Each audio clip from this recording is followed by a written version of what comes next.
So hello everyone, welcome back to another video. তো আজকে কথা বলবো জিৎ অভিনীত তার আপকামিং সিনেমা কেউ বলে বিপ্লবী কেউ বলে ডাকাত, যেটা স্বাধীনতা সংগ্রামী অনন্ত সিংহর লাইফের উপর বেস্ট করা একটা সিনেমা হতে চলেছে। এই সিনেমাটা ডিরেক্ট করেছে প্রতীকৃত বসু এবং এই সিনেমার ট্রেলার একটু আগে ড্রপ করা হয়েছে। কেমন হলো ট্রেলারটা সেটা নিয়ে কথা বলবো।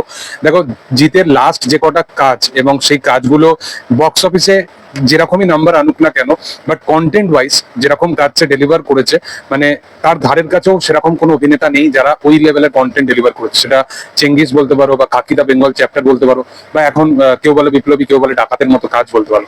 এই ট্রেলারটা প্রথম থেকেই এই সিনেমার যে কন্টেন্টটা সেটা খুবই একটা প্রমিসিং কাজ মনে হচ্ছিল ফার্স্ট থেকেই। সেখানে লুক ওয়াইজ বলো বা ফেমিং ওয়াইজ বলো বা টিজার লেভেলে বা গান লেভেলে প্রত্যেকটা জায়গায় পারফরমেন্স সব কিছু ডিপার্টমেন্টে এই কাজটা খুব প্রমিসিং একটা কাজ হবে, সেটাই ডেলিভার করে।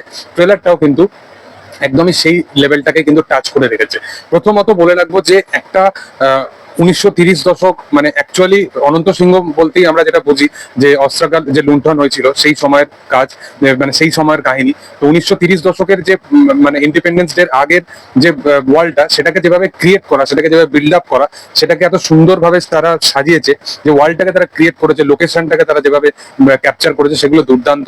এগুলোর পাশাপাশি যেভাবে ক্যারেক্টারটাকে বিল্ড আপ দেওয়া হয়েছে ট্রেলারটার মধ্যে, যেভাবে একটা ইন্ট্রো রাখা হয়েছে, ইন্ট্রোডাকশন ডায়লগ রাখা হয়েছে, সেখানে যেভাবে ক্যারেক্টারটা বিল্ড আপ পাচ্ছে সেটা দুর্দান্ত।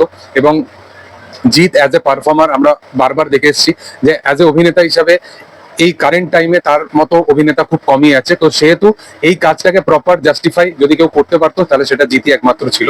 তো সেই কারণে যেভাবে সে ডেলিভার করছে, যেভাবে সে প্রত্যেকটা ফেজের মানে যেভাবে নিজেকে সে ডেলিভার করেছে প্রমিসিং ওয়েতে, সেটা দুর্দান্ত। এর পাশাপাশি এই গল্পটা মানে দুটো ফেজের কাহিনী হতে চলেছে, যেখানে অনন্ত সিংহ যার লাইফের একদম গোড়ার দিকে সে দেশের হয়ে ফ্রিডম ফাইটার হিসাবে যেভাবে কাজ করেছে সেটা একটা, এবং ইন্ডিপেন্ডেন্স হওয়ার পর যেভাবে একজন বিপ্লবী তার লাইফের কি কি চেঞ্জেস আছে, তাকে কিভাবে গভর্নমেন্ট ট্রিটমেন্ট করে, সেই বিষয়গুলোকেও মানে এই থ্রু আউট সিনেমার মধ্যে কনসিডার করা হয়েছে।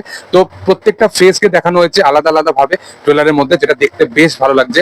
এবং এখানে ডায়লগ খুব সুন্দরভাবে লেখা হয়েছে, যেখানে একজন ব্রিটিশকে সে বলবে যে you are standing in my motherland, সেই জায়গাটাও খুব খুব গুজবাম্পস ক্রিয়েট করে দেয়। তার বড় রিজন হচ্ছে এটা যে একটা জেলের সিকোয়েন্স, সেই সিকোয়েন্সটাকে, সেই ওয়ার্ল্ডটাকে এতটা সুন্দরভাবে ক্রিয়েট করা, যেখানে একজন অভিনেতার ক্ষেত্রে পারফর্ম করা প্রচন্ড ইজি হয়ে যায়, যে যে কোনো সিনকে ইনহ্যান্স করার জন্য। তো সেই জায়গায় সে দারুণ ডেলিভার করেছে। টোটা রায় চৌধুরী তার এন্টায়ার কেরিয়ারে সে একজন দারুণ পারফর্মার, এটা আমরা দেখে এসেছি।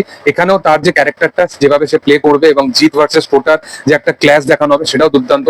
এই ক্যারেক্টারটা অনন্ত সিংহর যে লাইফ, তার লাইফের অনেক রকম ফেজ আছে, অনেক রকমের টাইম আছে, অনেকগুলো অ্যাকশন সিকোয়েন্স আছে, সেগুলোকে কিন্তু প্রপার ভাবে কনসিডার করা হচ্ছে। ট্রেনের সিকোয়েন্স থেকে শুরু করে বয়সকালের একটা সিকোয়েন্স যেখানে ফাইটিং সিকোয়েন্স রাখা আছে, বা অ্যাজ এ প্রডিউসার হিসেবে সে কাজ করছে, ওই পার্টিকুলার প্রত্যেকটা অ্যাঙ্গেলকে এই থ্রু আউট ট্রেলারের মধ্যে ছোট ছোট গ্লিমসের মাধ্যমে তারা দেখিয়েছে। তো দেখার যে সিনেমাটার অ্যাকচুয়াল যে ডিউরেশন টাইম হয় সেটা কতটা সুন্দর হয়, এবং মানে ওই কম ডিউরেশন টাইমের মধ্যে তারা কতটা সুন্দরভাবে চিত্রনাট্যটাকে সাজাতে পারে, সেটা একটা বড় প্রশ্ন। ফেমিং ওয়াইজ বারবার বলছি ব্যাপক, বিজিএম ওয়াইজ ভালো। প্রতীকৃত বসুর সিনেমায় বারংবার আমরা দেখে এসেছি যে তার সিনেমার কাজের মিউজিক খুব মানে এক্সট্রাঅর্ডিনারি হয়। তো সেটাও আশা করবো যে এই কাজটার মধ্যে সেই জিনিসটা এখনো পর্যন্ত ফিল করা যাচ্ছে। ভোর গানটা দারুণ হয়েছিল, এবং সেখানে জিদ্দার অভিনয়কে যেভাবে দেখানো হয়েছে, তো বোঝা যাচ্ছে যে এই সিনেমার মধ্যে হাইড করে রাখার মতো কিছু নেই। সিনেমার মধ্যে আরো মাল্টিপল জিনিস আছে, যেখানে আমরা অ্যাজ এ দর্শক হিসেবে যখন এই সিনেমাটা দেখবো তখন আরো অনেক কিছু জিনিস আছে যেগুলো হয়তো আরো বেশি ভাবে এক্সপ্লোর করতে পারবো। তো এই এরকম পার্টিকুলার সিনেমা অনেক অডিয়েন্সের দেখা উচিত, এবং বাংলা থেকে অ্যাকচুয়াল কোনো কাহিনী যদি রিপ্রেজেন্ট করে বাংলা সিনেমার দর্শককে বা বাংলা কালচারকে বা বাংলার কোনো বিপ্লবীকে, তো আমার মনে হয় যে এরকম কাজ বারবার উঠে আসা উচিত। তোমাদের কি বক্তব্য, তোমাদের কেমন লেগেছে ট্রেলারটা, সেটা কমেন্ট সেকশনে জানাতে পারো। ভিডিও যদি ভালো লেগে থাকে অবশ্যই লাইক শেয়ার সাবস্ক্রাইব করে দিও, পাশে থাকা বেল আইকনটা অবশ্যই প্রেস করে দিও। Thank you all, by.